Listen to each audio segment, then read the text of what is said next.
Hello everyone, welcome back to जीटन classes. This is Syeda Khalida Noori and हम अपने chapter that is principles of inheritance and variation के part 2 पर हैं।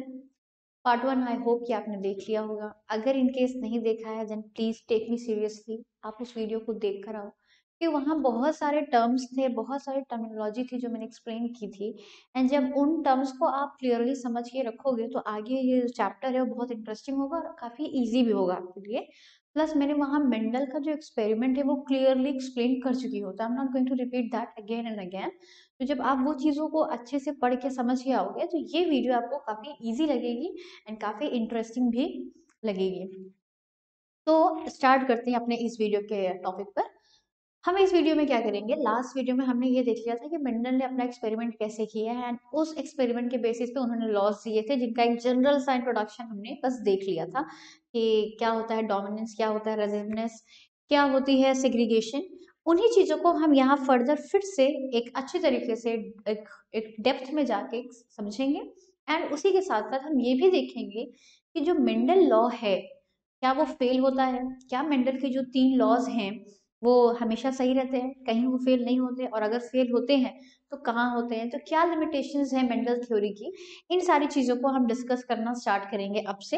तो इस वीडियो में हम लोग सबसे पहले जो यहाँ स्टडी करेंगे वो जो हम लोगों ने लास्ट वीडियो में मेंडल एक्सपेरिमेंट देखा था।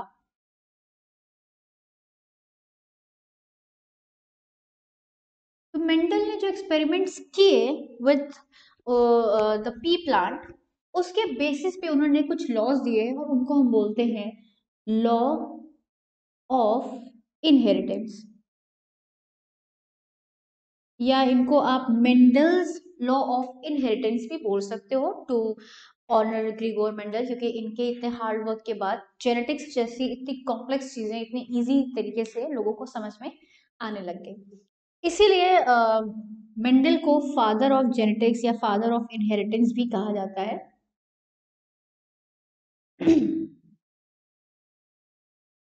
इनके बारे में इनके एक्सपेरिमेंट के बारे में, इन सारी चीज़ों का डिस्कशन हम लोगों ने लास्ट वीडियो में कर लिया था। इन्होंने जो एक्सपेरिमेंट किए थे उनको अगर आप याद करो तो हमने एक्सपेरिमेंट देखा था कि इन्होंने किसी एक कैरेक्टर को लिया था जैसे कि हाइट, और उसके 2 ट्रेड्स लिए थे, टॉल एंड ड्रॉप। एंड फिर उसकी ट्रू ब्रीड लाइन बनाई थी, पाइसेप्सा टाइगर की ट्रू ब्रीडिंग लाइन या प्योर लाइन बनाई थी। एंड उन प्योर लाइन में से उन्होंने 2 पेरेंट्स को चूज किया था, एक मेल और एक फीमेल। एक ऐसा पेरेंट लिया था जिसमें एक ट्रेड शो हो जैसे कि टॉल, एंड दूसरे में दूसरा ट्रेड शो हो दैट इज ड्रॉफ। उनकी क्रॉसिंग कराई थी, उन्होंने F1 जनरेशन लिया था, उन्होंने F2 जनरेशन लिया था, ठीक। और वहां कुछ सर्टेन रेशियो आए थे। अब हम क्या करेंगे, मेंडल ने जो एक्सपेरिमेंट किए थे उसके बेसिस पे हम क्रॉस पढ़ेंगे। एक होता है मोनो हाइब्रिड क्रॉस एंड एक होता है dihybrid cross. So what is monohybrid cross? Monohybrid का मतलब क्या होता है, वन। एंड हाइब्रिड मतलब क्या होता है, हाइब्रिड मतलब ये होता है कि जब हम किसी 2 डिसिमिलर पेरेंट्स को लेकर आए और उनकी क्रॉसिंग कराएं एंड उनके थ्रू हम एक नया ऑफस्प्रिंग बनाएं, तो उसे हम बोलते हैं हाइब्रिड। और डिसिमिलर का मतलब यहाँ ये नहीं है कि 2 अलग अलग स्पीशीज वगैरह ही हम लेंगे। ऐसा होता है, किया जाने की कोशिश की जा रही है। आई डोंट नो कि आप अपडेट हो कि नहीं, जापान को ये परमिशन मिल गई है कि वो ह्यूमन एंड एनिमल्स को कंबाइन करके उनका हाइब्रिड बना सकते हैं। तो वो बात अलग है, हम उस लेवल पे नहीं जा रहे, हम अभी अपने बायो के लेवल पे रहते हैं। और जो मेंडल सर ने एक्सपेरिमेंट्स किए थे उसके बेसिस पे हम हाइब्रिड वर्ड यूज कर रहे हैं। तो इनका जो हाइब्रिड वर्ड यूज करने का यहाँ तरीका है वो ये है कि उन्होंने पी प्लांट लिया, लेकिन पी प्लांट में 2 अलग अलग प्लांट्स लिए, कोई एक टॉल लिया तो ड्रॉफ लिया, या एक ऐसा प्लांट लिया जिसके फ्लावर्स के कलर वॉयलेट थे तो एक दूसरा प्लांट लिया जिसके फ्लावर्स के कलर्स वाइट थे। तो 2 डिसिमिलर पेरेंट्स को लिए, उनकी क्रॉसिंग कराई, तो वो हो जाएगा हाइब्रिडाइजेशन। जब हम 2 डिसिमिलर्स को क्रॉस कराते हैं तो उसको हम बोलते हैं हाइब्रिडाइजेशन। एंड यहाँ इन्होंने क्या किया था, इन्होंने सिंगली इस मोनो हाइब्रिड क्रॉस में 1 कैरेक्टर ही लिया था। कैरेक्टर ट्रेड ये सारी चीजें मैंने लास्ट वीडियो में एक्सप्लेन अच्छे से की है, प्लीज अगर आपने नहीं देखा है तो जरूर देख लें, क्योंकि ये वीडियो फिर आपके लिए कंफ्यूजिंग होती चली जाएगी अगर आपको कैरेक्टर ट्रेड ये सारे वर्ड समझ में नहीं आएंगे, फिनोटाइप जीनोटाइप नहीं समझ में आएगा तो प्लीज आप एक बार जरूर देख लें। तो जो कैरेक्टर इन्होंने मोनोहाइब्रिड क्रॉस में मेंडल ने क्या किया था, इन्होंने एक कैरेक्टर लिया था और एक कैरेक्टर के दो ट्रेट्स होते हैं, ये हम लोगों ने पढ़ा था, ट्रेट 1 एंड ट्रेट 2। एंड जो ये दोनों ट्रेट होते हैं, एक कैरेक्टर जो होता है वो डिसाइड होता है बाय सिंगल जीन, एंड जो ये जीन होता है इसके दो फॉर्म्स होते हैं, दो स्लाइड डिफरेंट फॉर्म्स होते हैं, उनको हम बोलते हैं एलील्स। और जो ये एलील्स है वही डिसाइड करते हैं इन दोनों डिफरेंट ट्रेट को। तो मान लो जो ट्रेट 1 है वो विद एलील 1 से डिसाइड हुआ और ये हुआ एलील 2 से डिसाइड, ठीक। तो मोनोहाइब्रिड क्रॉस में क्या होता है, एक ही कैरेक्टर को ले लिया जाता है। जैसे कि अगर हम मेंडल वाले एक्सपेरिमेंट को फिर से अगर एक बार जल्दी जल्दी देखें, तो मेंडल ने क्या किया था, ट्रू ब्रीडिंग में से एक टॉल प्लांट लिया था और एक ड्रॉप प्लांट लिया था। अब ये हो गया उनका जीनोटाइप पेरेंटल जनरेशन में, ये हो गए इनकी जीनोटाइप। इनकी जब हम क्रॉसिंग कराएंगे तो इनके गैमीट्स का फॉर्मेशन होता है, और गैमीट्स कैसे बनते थे, ये हो जाएगा टी और ये हो जाएगा टी। ये चीजें मैं पीछे वीडियो में ऑलरेडी बता चुकी हूँ, इसलिए मैं यहाँ इतनी जल्दी जल्दी कर रही हूँ। फिर इन्होंने जब इनकी क्रॉसिंग कराई, इन गैमेट्स का फ्यूजन हुआ तो इनको F1 जनरेशन मिली, एंड उसमें उनको सारे के सारे टॉल मिले, विच मीन्स कि F1 जनरेशन में उन्हें सेम फिनोटाइप मिला था। एंड इसी के बाद इन्होंने जब फर्दर F1 और F1 को करा के F2 जनरेशन ली थी, तो F2 जनरेशन में उन्हें अलग अलग फिनोटाइप देखने को मिला था, एंड अलग जीनोटाइप भी देखने को मिला था। टॉल भी मिले थे, ड्रॉप भी मिले थे, तो अलग फिनोटाइप भी मिल रहा था उन्हें, एंड अलग जीनोटाइप भी उन्हें मिल रहा था। तो यहाँ हमने ये वाली क्रॉसिंग कराई, इसमें हमने सिर्फ एक ही कैरेक्टर को लिया, एंड एक जो कैरेक्टर होता है वो एलील जीन, और जीन के दो डिफरेंट फॉर्म्स एलील से डिसाइड होते हैं। तो पर्टिकुलरली हम ये कह सकते हैं कि ऐसे क्रॉसेस, ऐसी क्रॉसिंग, ऐसे रिप्रोडक्शन, सेक्सुअल रिप्रोडक्शन जिसमें हम एक सिंगल कैरेक्टर को ही ऑब्जर्व कर रहे हैं या उन्हीं के थ्रू हाइब्रिडाइजेशन करा रहे हैं, या हम एक सिंगल जीन सेट की बात कर रहे हैं, ठीक है। सिंगल जीन सेट कहने का मतलब मेरा क्या है कि वो जीन जो हाइट के लिए रिस्पॉन्सिबल है, मान लो वो जीन जो हाइट के लिए रिस्पॉन्सिबल है उसको हम फिलहाल H से रिप्रेजेंट कर रहे हैं, एंड इसके जो दो एलीज निकल कर आए वो था capital T and small T. Capital T आपका डोमिनेंट वन होगा, स्मॉल टी आपका रेसेसिव वन होगा, ठीक। तो आपका जो जीन H है उसका क्या होगा, सेट होगा ना, एलील्स होंगे capital T and small T, and जो ये एलील्स होती हैं डिप्लॉयड ऑर्गेनिजम्स के केस में, ये जो एलील्स होती हैं हाफ सेट आता है मेल पेरेंट से एंड हाफ सेट आता है फीमेल पेरेंट से। तो मोनोहाइब्रिड क्रॉस में ऐसे क्रॉसेस जिसमें एक ही कैरेक्टर को ऑब्जर्व किया जाए, एक ही कैरेक्टर को क्रॉस कराया जाए और उनको ऑब्जर्व किया जाए, सिर्फ उन्हीं को देखा जाए, तो इस तरह के क्रॉसेस को हम बोलते हैं मोनोहाइब्रिड क्रॉस, ठीक। A cross, a hybridization in which the breeder observed only one character and one character is controlled by a controlled by two alleles, and those allele can be similar and dissimilar. Similar and dissimilar मतलब वो जो alleles हैं वो homozygous condition भी बना सकती हैं, and वो heterozygous condition भी बना सकती हैं। homozygous and heterozygous मैंने लास्ट वीडियो में बताया था आपको। तो हमने मोनोहाइब्रिड क्रॉस तो पढ़ लिया। अब जो मेंडल सर थे उन्होंने मोनोहाइब्रिड क्रॉस कराया, उन्होंने डायहाइब्रिड क्रॉस भी कराया था। अब अगर आपको मोनोहाइब्रिड समझ में आ गया तो डायहाइब्रिड तो और इजी तरीके से समझ में आ जाएगा। मोनोहाइब्रिड में हम क्या करेंगे, सिंगल कैरेक्टर को लेते हैं, जबकि डायहाइब्रिड में हम दो कैरेक्टर्स को ले लेंगे, क्योंकि डाई का मतलब होता है टू, मोनो का मतलब होता है one. Dihybrid cross two, ठीक। तो इसमें हम टू कैरेक्टर्स को ऑब्जर्व करेंगे। मान लो यहाँ हम लोगों ने जो कैरेक्टर लिया, क्योंकि हाइट के बेसिस पे हमने एक्सपेरिमेंट देखा था, तो यहाँ हमने कैरेक्टर ले लिया था हाइट, और इसके होंगे दो ट्रेट टॉल एंड ड्रॉप, और वो डिसाइड होगा बाय एलील।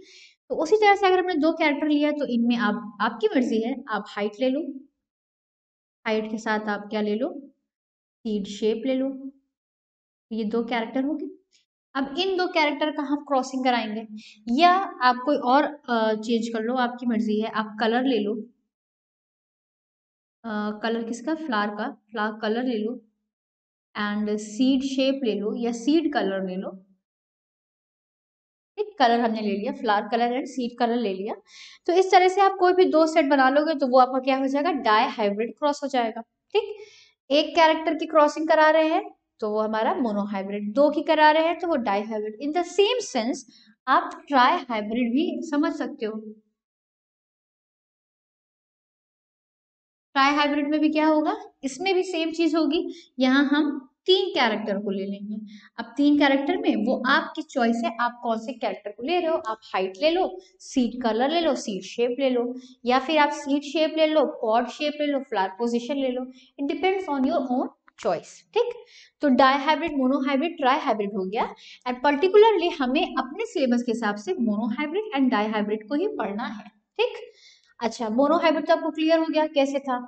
डाई हाइब्रिड को भी एक बार देख लो।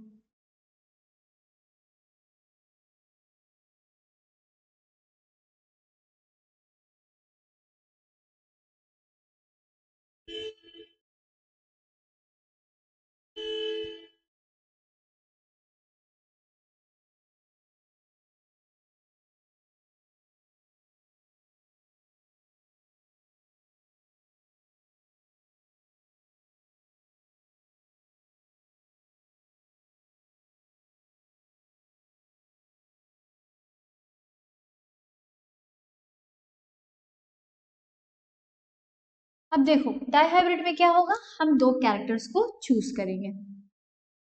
2 कैरेक्टर्स को चूज करने का मतलब है, मान लो हमने चूज कर लिया हाइट चूज कर लिया और सीड कलर चूज कर लिया। ठीक, याद करिए जब मैंने लास्ट वीडियो में आपको बताया था तो हमने हाइट के लिए क्या यूज किया था, allies, capital T, small T, ये 2 हो सकती हैं। और सीड कलर में हमने क्या यूज किया था, round sorry yellow and green, yellow was your dominant one and green was your recessive one. ठीक, तो हम लोग क्या करते हैं, डोमिनेंट को कैपिटल से लिखते हैं और उसका जो रेसेसिव एलील होता है उसको स्मॉल से लिखते हैं। तो यहाँ पास हमने 2 कैरेक्टर लिया तो हर कैरेक्टर का अपना क्या रहेगा, 2 एलील रहेगा। तो यहाँ पास 4 एलील्स टोटल हम काउंट करेंगे। 4 एलील्स का मतलब यहाँ क्या है, 2 एलील्स फॉर कैरेक्टर 1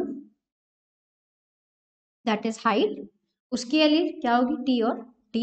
अब हो सकता है कि हम जिस भी प्लांट की या जिस भी ऑर्गेनिज्म की बात कर रहे हैं तो उसके अंदर जो सेट है डिप्लॉयड है वो, तो उसके अंदर जो जीन मौजूद है और उन जीन के जो 2 फॉर्म एलील मौजूद है वो होमोजाइगस भी हो सकते हैं या वो हेट्रोजाइगस भी हो सकते हैं, इस तरह से। ठीक, उसी तरह से अगर आप यहाँ दूसरे कैरेक्टर की बात कर लो तो दूसरा कैरेक्टर भी कंट्रोल होगा with the help of 2 alleles and ये 2 एलील्स कैरेक्टर 2 के लिए है। तो हमने कैरेक्टर 2 कौन सा लिया था, सीड का कलर लिया है। तो इसमें भी क्या होगा, एक वाई एलील हो जाएगी और एक स्मॉल वाई एलील हो जाएगी। एंड सेम केस है कि होमोजाइगस कंडीशन है कि हेट्रोजाइगस कंडीशन है, उसके बेसिस पे वाई वाई हो सकता है, स्मॉल वाई हो सकता है, या फिर capital Y and small Y, homozygous and heterozygous conditions हो सकती है। तो जब 2 कैरेक्टर को लेकर क्रॉसिंग कराई जाएगी वो हो जाएगा डाई हाइब्रिड क्रॉस। मेंडल ने ये दोनों एक्सपेरिमेंट कराए थे, मोनो हाइब्रिड क्रॉस भी उन्होंने करा के देखा था और उन्होंने डाई हाइब्रिड क्रॉस भी करके देखा था, सेम प्लांट पाइसम सटाइवम में। जब उन्होंने मोनो हाइब्रिड क्रॉस किया तो on the basis of mono hybrid cross उन्होंने 2 लॉ दिए एंड उन्होंने जब डाई हाइब्रिड क्रॉस किया तो उन्होंने एक लॉ और दिया। तो ये जो दोनों क्रॉसेस थे monohybrid and dihybrid, इनके थ्रू मेंडल ने टोटल 3 लॉ दिए जिन्हें हम क्या बोलते हैं, मेंडल्स लॉ ऑफ इनहेरिटेंस।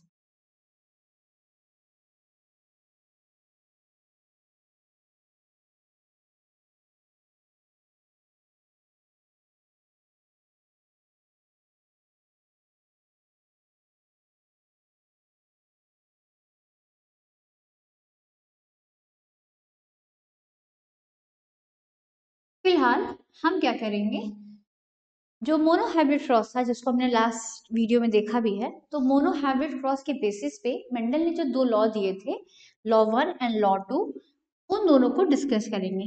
पहला लॉ था आपका law of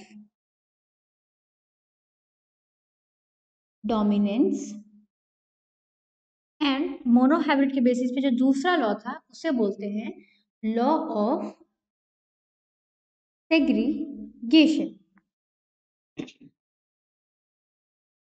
law of dominance क्या स्टेट करता है? लॉ ऑफ डोमिनेंस ये कहता है कि डिप्लॉयड ऑर्गेनिजम्स के केस में एक कैरेक्टर को डिस्क्राइब करने के लिए दो तरह के जीन्स, जिनको हम क्या बोलते हैं, एलील, मौजूद होते हैं। एंड वो एलील में एक कोई एलील डोमिनेंट होता है और एक रेसेसिव होता है। जो डोमिनेंट वाला होता है वो in the presence of recessive अपने आप को एक्सप्रेस कर लेता है, जबकि रेसेसिव एलील जो होते हैं वो in the presence of dominant खुद को एक्सप्रेस नहीं कर सकते। मतलब फिनोटाइप में हमें हमेशा डोमिनेंट कैरेक्टर देखने को मिलेगा अगर एक भी डोमिनेंट एलील मौजूद है तो। और अगर दोनों एलील्स हमारी रेसेसिव रहेंगी तो ही हमें फिनोटाइप में रेसेसिव वाला फिनोटाइप देखने को मिलेगा। एग्जाम्पल देखो लॉ ऑफ डोमिनेंस को, इसकी स्टेटमेंट अगर आप लिखना चाहो तो यहाँ आप लिख सकते हो, this law states that there are a set of genes that control a character, and in that set the two alleles, one of the alleles is the dominant one and one is the recessive one. The dominant will express itself in the presence of recessive as well, whereas the recessive will not be able to express itself in the presence of dominant allele.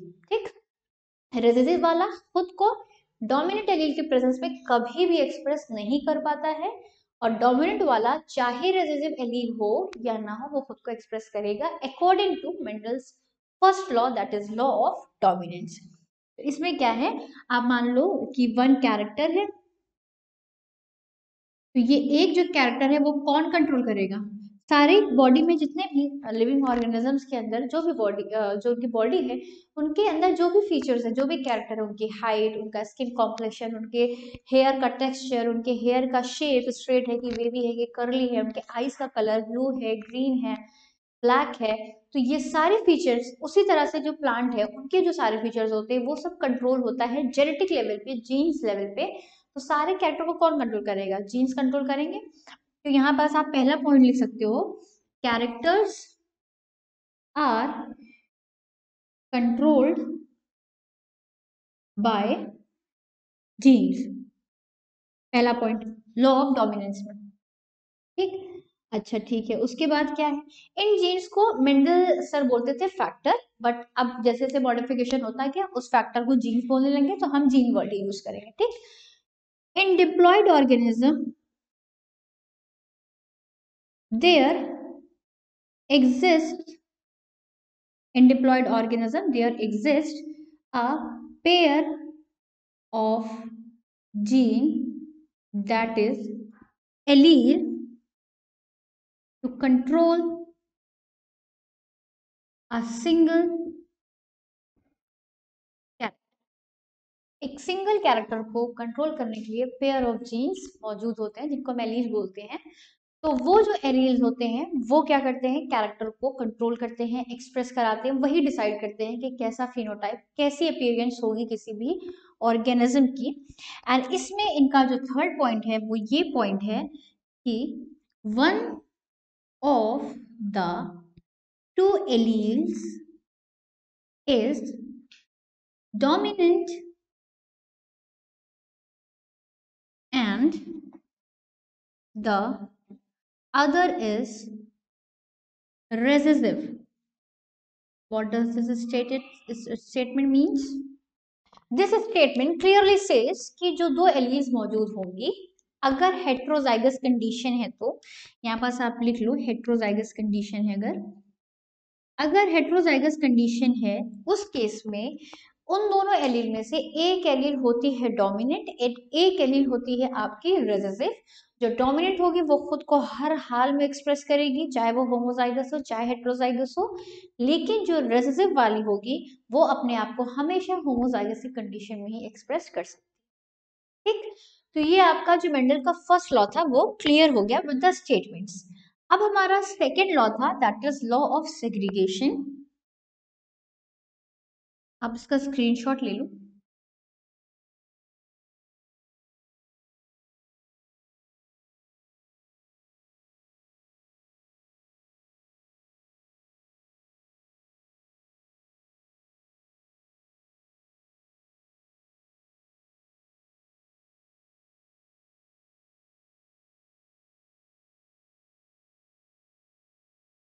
Law of segregation ये कहता है कि diploid organisms के case में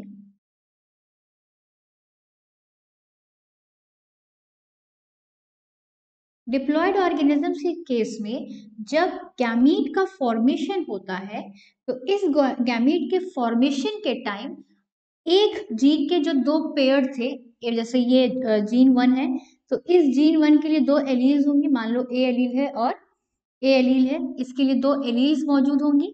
तो एक allele जाएगी एक गैमेट में और एक एलील जाएगी एक गैमेट में, ये दोनों एलील्स आपस में ब्लेंड नहीं करेंगे, ठीक है। तो क्लियरली इंडिपेंडेंटली एक एलील एक गैमेट में आ जाएगी और एक एलील दूसरे गैमेट में चली जाती है।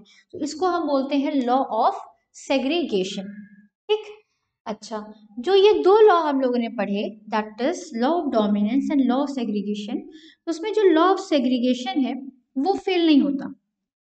Law of segregation is known as the universal law of inheritance. ये यूनिवर्सल लॉ ऑफ इनहेरिटेंस हम किस लॉ को बोलते हैं? लॉ ऑफ सेग्रीगेशन को। क्यों? क्योंकि जो ये लॉ ऑफ सेग्रीगेशन है वो किसी भी केस में फेल नहीं होता। जैसा स्टेटमेंट बोलती है कि डिप्लॉयड ऑर्गेनिजम्स के केस में जो जीन्स होते हैं वो आधे आधे जाते हैं। अब जीन आप वर्ड ना यूज करें बल्कि एलील बोले। हर एक कैरेक्टर का जो भी एलील्स मौजूद है उसके एक एलील एक गैमेट में, दूसरा एलील दूसरे गैमेट में जाता है। तो ये कहीं फेल नहीं होता है, तो इसीलिए इसको बोल दिया गया यूनिवर्सल लॉ ऑफ इनहेरिटेंस। जबकि जो लॉ 1 है that is law of dominance वो फेल हो जाता है। तो वो फेल होता है इनकम्प्लीट डोमिनेंस में एंड कोडोमिनेंस में। तो ये जो दोनों है इनकम्प्लीट एंड कोडोमिनेंस, इन दोनों चीज को हमें आपके सिलेबस के हिसाब से डिस्कस करना है। तो हम क्या करेंगे, इस वीडियो में इनकम्प्लीट डोमिनेंस को डिस्कस कर लेंगे।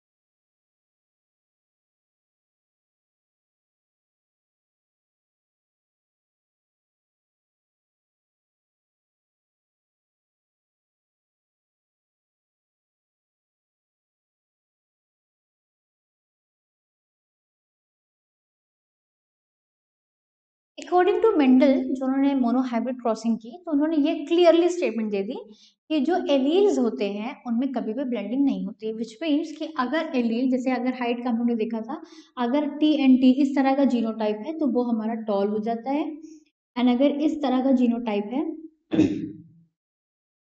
तो वो ड्रॉप हो जाता है, एंड अगर वो हेट्रोजाइगस है तो यहाँ पास ऐसा नहीं होता कि आधा कैरेक्टर टॉल वाले का आधा ड्रॉप का और ब्लेंड कर जाओ मीडियम मिले, नहीं, बल्कि ये टॉल ही मिलता था। ये थी मेंडल की थ्योरी या उनका जो लॉ था, लॉ ऑफ डोमिनेंस वाला। लेकिन इनकम्प्लीट डोमिनेंस में क्या होता है, इनकम्प्लीट डोमिनेंस में ये देखने को आपको मिलेगा कि यहाँ हो जाएगी blending of alleles, blending of alleles, ठीक। जबकि according to Mendel blending of alleles नहीं होनी चाहिए थी, और उन्होंने जो एक्सपेरिमेंट किया था पाइसम सटाइवा में उसमें ब्लेंडिंग हुई भी नहीं थी। लेकिन जब सेम एक्सपेरिमेंट अदर प्लांट्स के साथ कराया गया, उनके अदर दूसरे किसी फीचर्स को लेके कराया गया, तो वहां ब्लेंडिंग देखने को मिली, और इसका एक एग्जाम्पल है स्नैप ड्रैगन।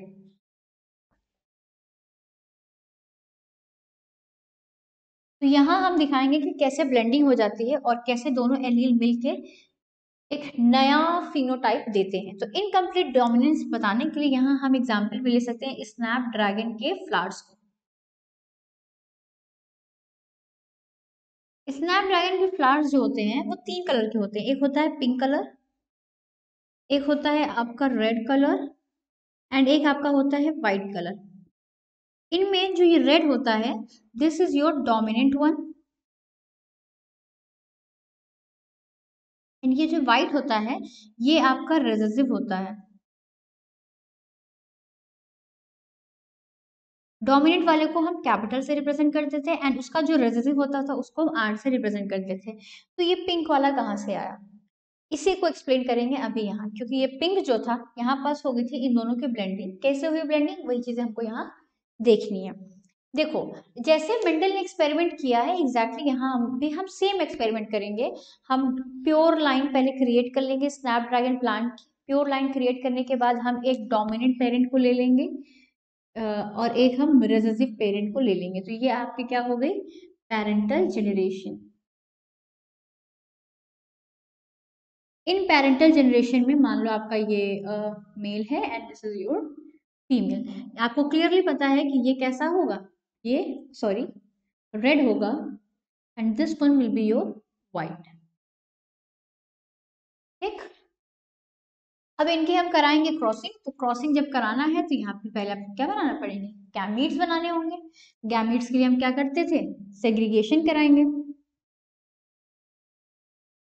इस तरह से बन गई गैमीट्स।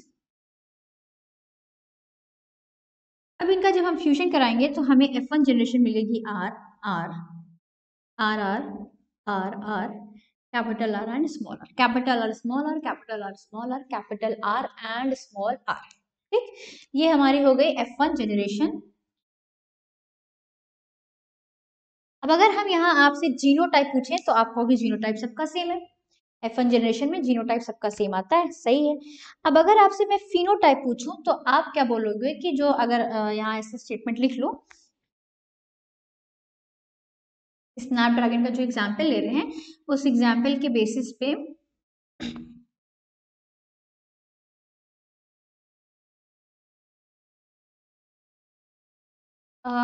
ये जो F1 जनरेशन है उसका जो जीनोटाइप आया है, F1 का जीनोटाइप वो कैसा आया है, हेट्रोजाइगस आया।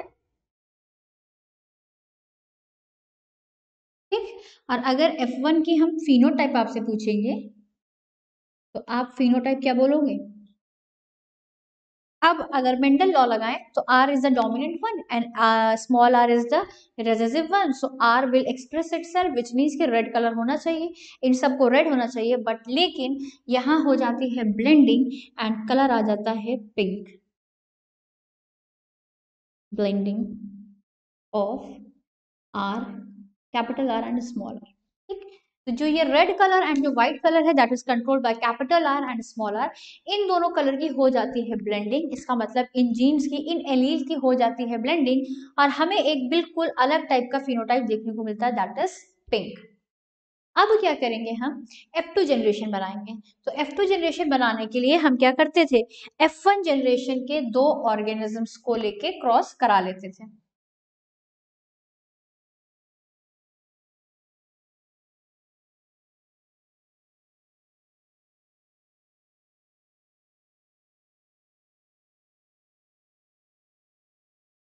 Capital R and small R, capital R and small R, ये हमारी क्या है F1 जनरेशन है। इनकी क्रॉसिंग कराया तो हमें कैपिटल आर स्मॉल आर का गैमीट मिलेगा, कैपिटल आर स्मॉल आर का गैमीट मिलेगा। ठीक, ये हो गए हमारे गैमीट्स।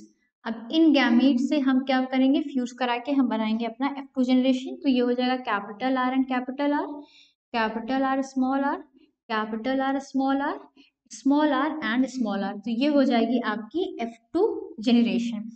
अब इस F2 जनरेशन में हमें पता है कि जब capital R and small R मौजूद रहेगा तो in case of incomplete dominance, हमने जो एग्जांपल लिया स्नैपड्रैगन का, वो पिंक दिखेगा। ये भी पिंक था एंड ये भी पिंक था, इनका फिनोटाइप पिंक था। जब ये हमें F2 जनरेशन मिली तो R, capital R and capital R तो सिर्फ डोमिनेंट ही है। तो जब सिर्फ डोमिनेंट है तो हमें डोमिनेंट कैरेक्टर मिलेगा, फिनोटाइप रेड। यहाँ हमें क्या मिल जाएगा, पिंक, पिंक। यहाँ हमें मिलेगा व्हाइट।